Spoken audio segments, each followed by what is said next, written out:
Good morning. Good morning, Facebook. How are you? How are you? I just want to share another little nugget with you all. You know how, I guess maybe a few months back, I told you how God was telling us that we need to get into position. How important it was to be in the position this year. Well, I love how God adds on to it. He tell you something, he said it builds on it. So when this morning, God was telling me, stay ready. Stay ready. And he brought it back to me how when we was in the military, because you stay ready, so you don't have to get ready. So if you're already on the ready, he gave me 2 revelations. One of them was about, the lights on your vehicle. We have these daytime running lights. So, and with these daytime running lights, they always on.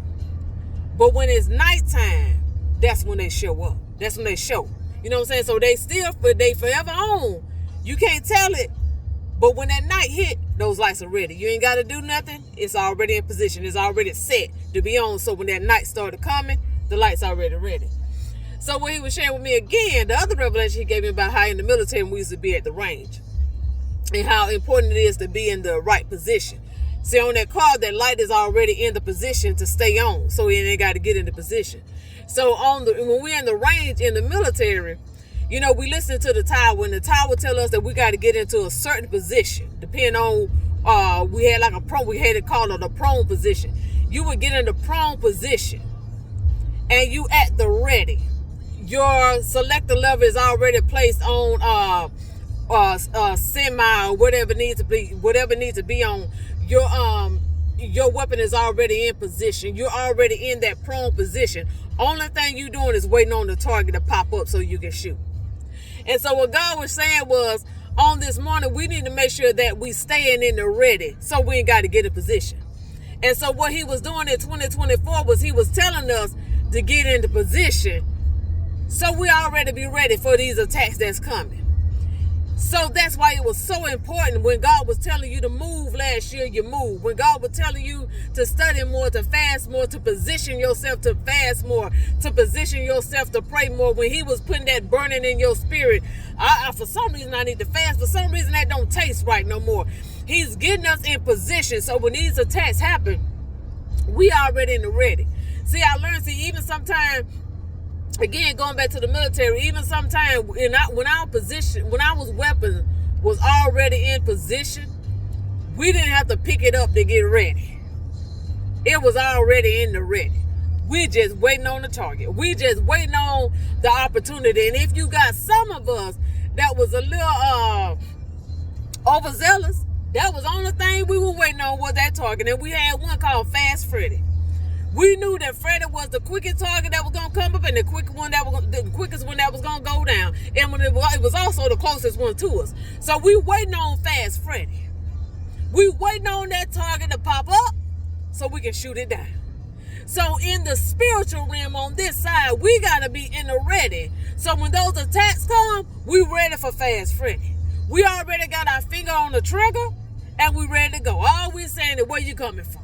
Where you at? So we scan. They tell us to scan they tell us to scan our sector, scan our lane, stay in our lane, and scan your lane so you'll know where the enemy coming from.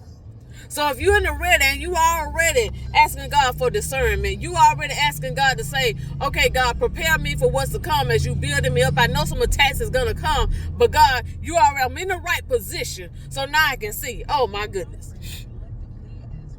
If I was at the range and I'm not in the right position, if I'm in somebody else's lane, I'm going to miss my own targets. My God.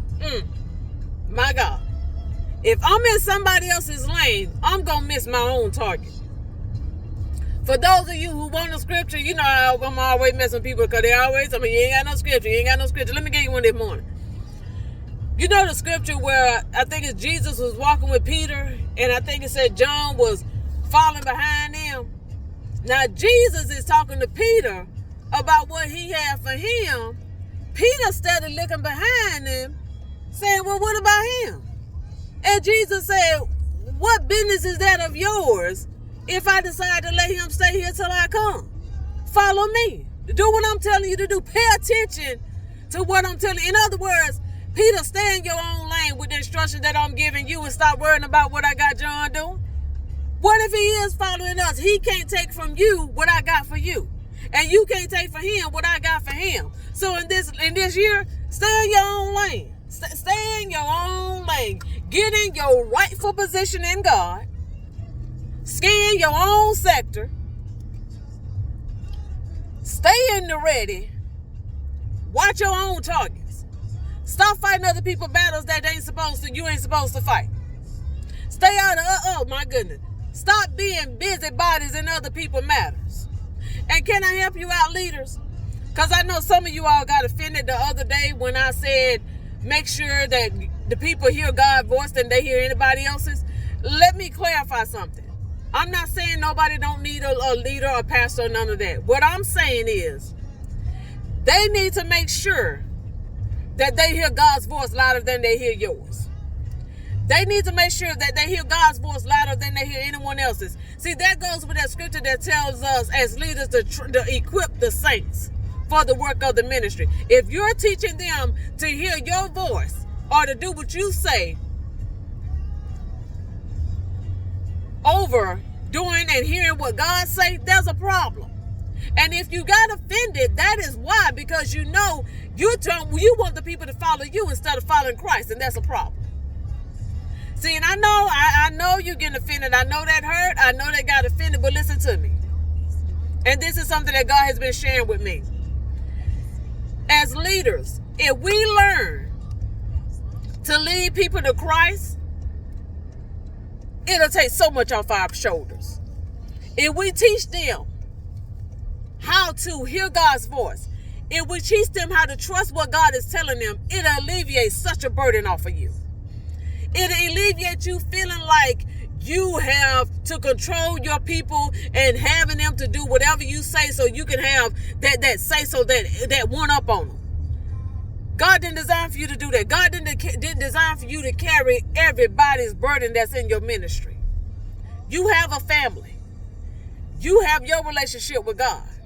So if you start, we have this thing, well, let me lead them to salvation. And once we lead them to salvation, let me lead them to Christ with the salvation prayer. We do that.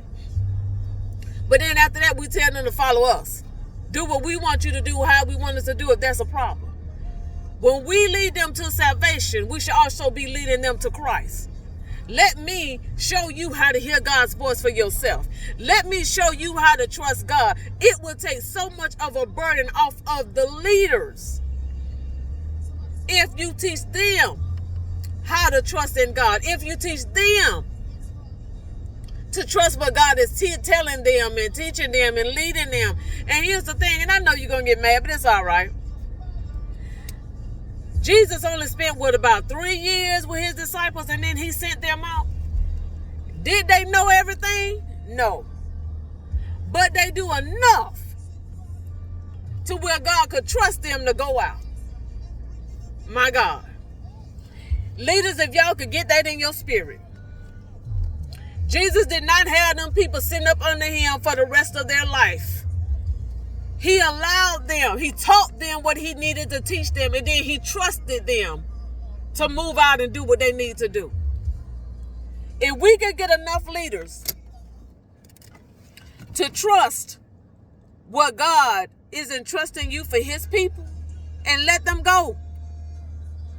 Let them go. They got to learn some way.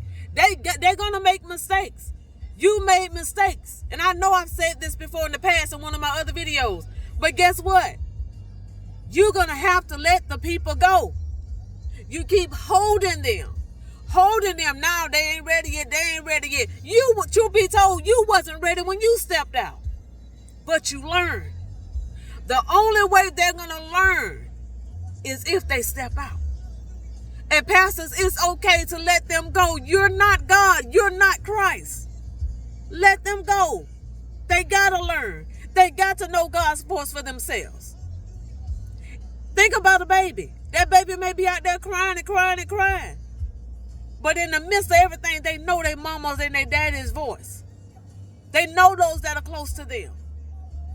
Allow your people to get so close to God to where there's no doubt in their mind that that's God. It's not saying that you can't counsel them. But whatever their decision is, Because they're going to be accountable for it, not you.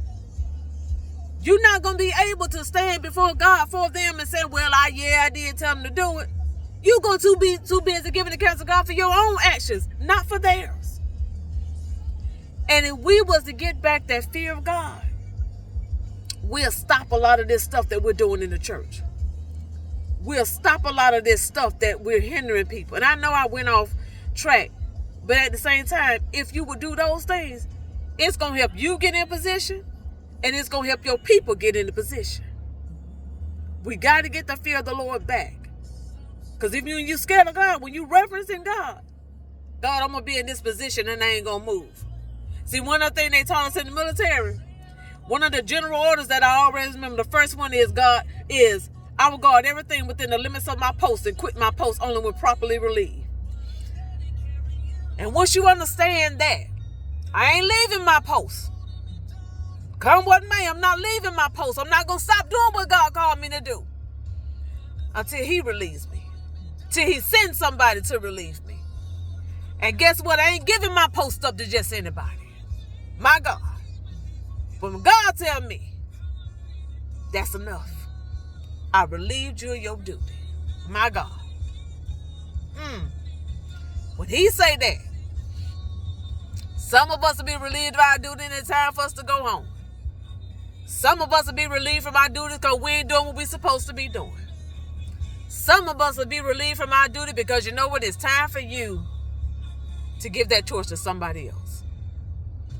But whatever it is, whatever position you're supposed to be in, stay there. Stay ready so you can do what God needs you to do. Love you all. God bless.